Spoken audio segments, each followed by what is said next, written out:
At this point in history, virtually every human on this planet is enslaved whether they know it or not. This is not the crude and primitive slavery of ancient times. It does not rely on with shackles to keep the oppressed in their place. These tools have been rendered obsolete by much more sophisticated methods that most of the enslaved are unaware of their condition and would, in fact, argue fiercely that they are free. The test with the effectiveness of these invisible chains. You heard the expression, money makes the world go around. There's truth in that. Money is a prime motive for human labor and modern civilization.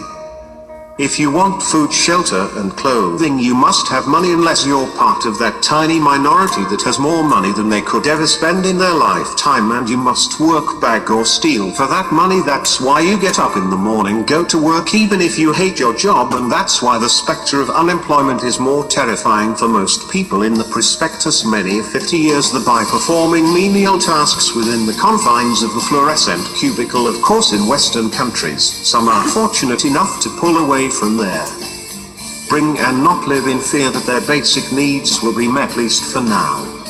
And yet they keep spinning the hamster wheel. Why is the good needed? His money and the blame that buys it become symbols of status and prestige. Money offers an illusory form of social validation, but even those who are not caught up in distinguishing themselves by how much they accumulate still must acknowledge the social stigma that comes with poverty. The combination of these primary motivators, the need for food, shelter, clothing, and social validation, is a very powerful force. It's enough to drive humans to engage in all forms of activity, and to the point of harming themselves or others in the process.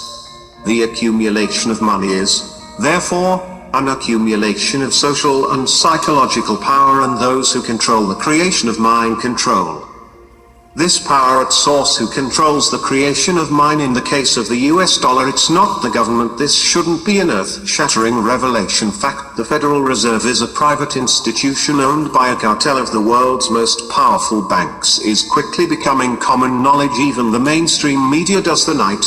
However, the full extent of what this means is only clear when you understand that the banking system really works, and unfortunately this isn't something we ought to school. Once you have explained to you in simple terms, you'll understand why every dollar in circulation is loaned into existence by a bank. The process against the Federal Reserve, the table, not money to the US government and other entities. You probably heard this talk about before, especially in regards to the interest rate on those loans, which the Federal Reserve raises and lowers depending on the economic conditions. Was never talked about in the mainstream as the fact that that is an actual loaning out money that they have. They are merely typing those dollars into existence on computer. You may be inclined to believe this money is based on some physical back like gold, but you would be a mistake. Federal Reserve hasn't owned any golds in the 1930s. We know that different research is not owned any gold at all. We have not owned the gold since 1934.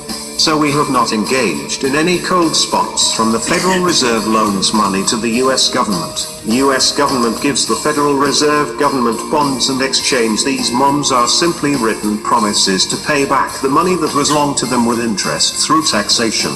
So to be clear here, the government is taking out a loan from a bank that's creating that money out of thin air, and they're expecting you, the taxpayer, to cover that loan.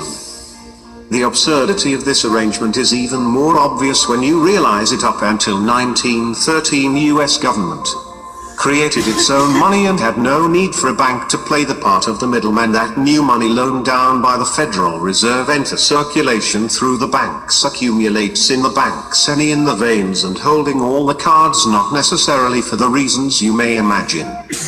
Contrary to popular belief, the majority of money in circulation is actually created by the Federal Reserve, but rather by the ordinary thanks that businesses and individuals use for their checking, savings, and mortgages. How is this possible? Like the Federal Reserve, ordinary banks are allowed to loan out money that they don't have. There are force restrictions. Banks are only allowed to loan out 10 times the amount of money they actually have. So close Fargo has $1,000, they can loan you $10,000 and expect you to pay back that $7,000 plus interest. This is called fractional reserve banking. 75% of all money in circulation is created in this manner. Now is that this may seem, this is really only the tip of the iceberg.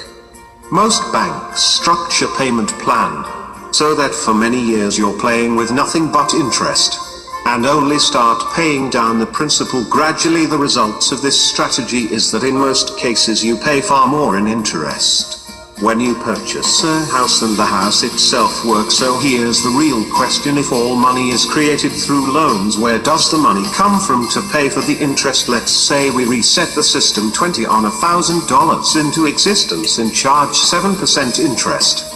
We now have a total of $1,000 in the system, but we owe $1,000 plus interest, and that's more the interest. Ensure that there's always more debt than money in circulation, because the money to pay the interest doesn't exist, never has, never will. This is the obvious, that there was only one loan being issued to one person in this manner. When performed on a global scale, the reality is hit is transformed into a game of musical chairs, with a person ending up without a seat. Basis bankruptcy and financial ruin, because every dollar in existence is timed to a debt. This creates an unseen force. It draws those dollars back to the banks, kinda like grab. The attractive physiologic earth cashier is that it's the labor of the people that moves, that every hour that you work to pay back a bowl, or to keep the government from throwing them in jail, or income taxes in our work for the banks.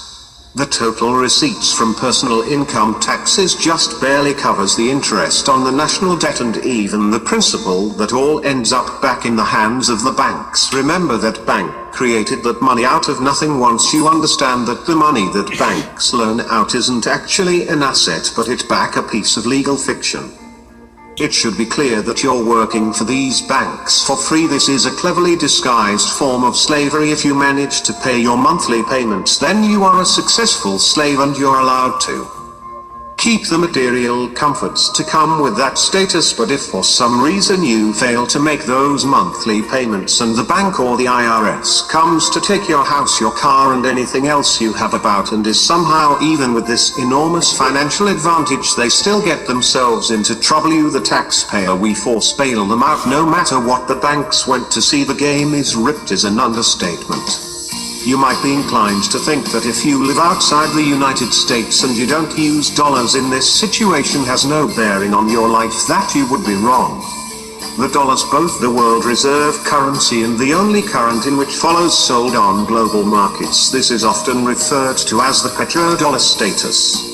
This means that wherever you live with your country's oil exporter or oil importer, you were affected. Your countries that will include, then you are affected by the fact that in order to keep your country running, you have to acquire dollars. To acquire those dollars, you have to send goods and services to the United States or to someone else who did likewise. If your country isn't well escorted, you are affected by the fact that you send your world does change the set-based mine. You're exchanging something real and tangible, value, 4 digits on the screen, and for some reason, the leadership of your country grows tired of this arrangement. Trying to pull off the dollar, you quickly find the United States military at your doorstep, ready to open up a can of democracy on you. Iraq learned this the hard way when they switched the oil sales to euros in 2000, and Lydia when they tried to organize the old days currency for Africa. Get this, money is a masterpiece of social engineering,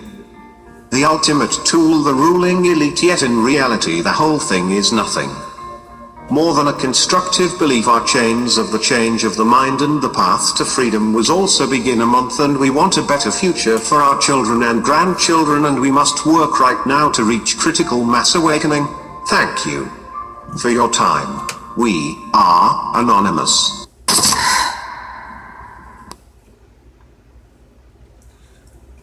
What's up, motherfuckers? What's going on, nation? Go do your research. Do your part. Let's take fucking back what belongs to us, not them. Peace and love.